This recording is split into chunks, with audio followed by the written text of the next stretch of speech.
आज हम बात करने वाले हैं विप्रो शेयर के बारे में। विप्रो में कंटिन्यूअस गिरावट का माहौल देखने को मिल रहा है कई दिनों से। अभी ऐसा क्या हुआ है जिससे स्टॉक में तेज़ी देखने को मिल रही है? तो दोस्तों, जैसे आप मेरे स्क्रीन पर देख सकते हैं, ये 5 दिन का चार्ट पैटर्न जिसमें हमें 2.94% की तेज़ी नज़र आ रही है और स्टॉक का प्राइस इस समय 376 रुपीज़ पर चल रहा है। इस स्टॉक में हमें क्या करना चाहिए, सारी बातों को डिटेल में डिस्कस करेंगे। स्टॉक में बायबैक का न्यूज़ आया है। 27 अप्रैल को कंपनी अपना क्वार्टर 4 का रिजल्ट अनाउंस करेगी। रिजल्ट के बाद बायबैक का भी अनाउंसमेंट होगा और इस न्यूज़ की वजह से स्टॉक में तेज़ी नज़र आ रही है। कुछ लोग बायबैक की न्यूज़ को इम्पोर्टेंट मानते हैं, बट लॉन्ग टर्म इन्वेस्टर्स को क्वार्टर फोर रिजल्ट ही इम्पोर्टेंट होता है। इस बेस पर लॉन्ग टर्म इन्वेस्ट करने की सोचते हैं। बायबैक का न्यूज़ ऐसा नहीं कि पहली बार ही आया है। दोस्तों, ईयर 2021 में भी बायबैक का न्यूज़ आया था और तब स्टॉक 400 रुपीज़ पर शेयर पर बायबैक था। तभी भी स्टॉक भागा था। तो अब देखो ये स्टॉक कहाँ तक आया है, मात्र 376 रुपीज़ पर। तो इससे हमें एक चीज़ सीखने को मिलती है कि चाहे बोनस का न्यूज़ हो, स्प्लिट का न्यूज़ हो या बायबैक का न्यूज़ हो, इसे देखकर हमें कभी इन्वेस्टमेंट नहीं करनी चाहिए। इन्वेस्टमेंट तब करना चाहिए जब कंपनी में ग्रोथ नज़र आए।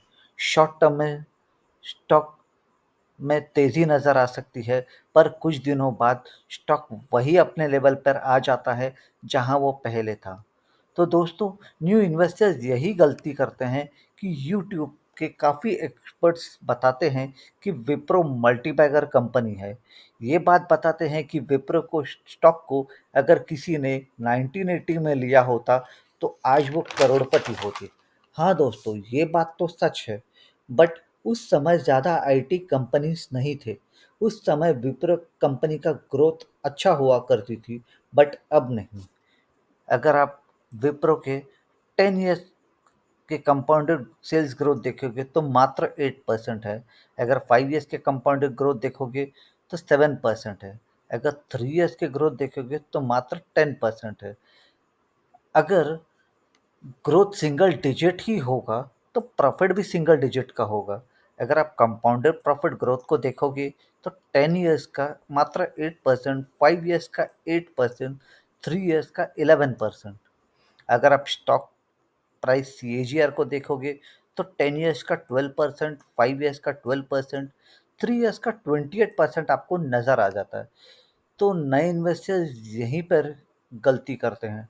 28% का रिटर्न्स देख के काफ़ी लोग इस स्टॉक में इन्वेस्ट करते हैं।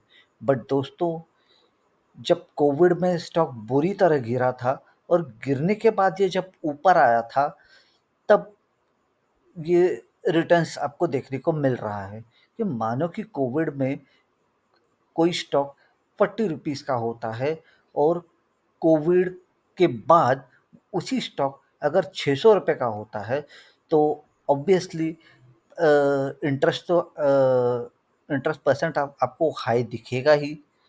तो 5 साल के रिटर्न से आपको ये पता चलता है कि कंपनी एक्चुअल कितना ग्रोथ करती है। दोस्तों, अगर आप एक ग्रोथ इन्वेस्टर हो और अगर आपको इस कंपनी में इन्वेस्ट नहीं करना चाहिए।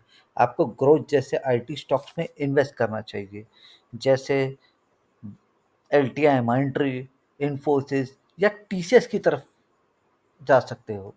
अगर आप इस स्मॉल क्वांटिटी ऑफ रिटर्न से खुश हो तो विप्रो को कंसिडर कर सकते हो। और एक बात दोस्तों, विप्रो एक लो बीटा स्टॉक है, बहुत ही स्लो चलता है। जब आईटी स्टॉक्स में तेज़ी आती है तभी भी देख लेना, विप्रो में बहुत स्लो तेज़ी आती है। तो दोस्तों, ये था विप्रो स्टॉक पर डिस्कशन।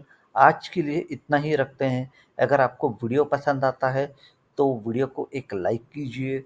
रेगुलर अपडेट्स के लिए चैनल को सब्सक्राइब कीजिए। मिलते हैं अगले वीडियो में, तब तक के लिए टेक केयर, बाय बाय।